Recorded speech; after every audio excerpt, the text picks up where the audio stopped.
So here we are heading into our last semester before graduating. Pretty crazy. And we are doing vlog assignments for our media class, which is pretty cool. It's pretty trendy.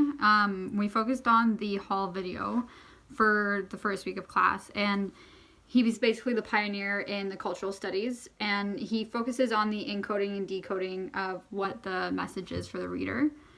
And so he talks about the dimensions of power that are carried in cultural representations through the media. So he created a matrix in which people were doing individual studies, and that pop culture is worth studying due to its connection in our lives, which is really true because it's pretty much in all of these different associations. And as we discussed in class too, he kind of like says that in a way like it kind of has to be dumbed down depending on who's watching it or what you're watching it. And even when reading his paper, he had a lot of large volume words that made it somewhat hard to interpret, but still understandable. But he says that there is a great deal of rubbish and that it's a poor framework of false influence that we have right now, so that we have the messenger, the message, the reader, and like how it's perceived. So that structure that he showed in his paper, and that it's groundbreaking because he says that the theory behind cultural pop on TV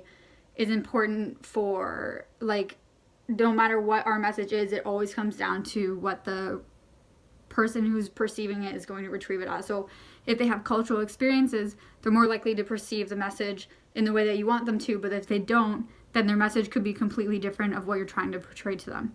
And so every time you engage with a new piece of media, you should be learning something.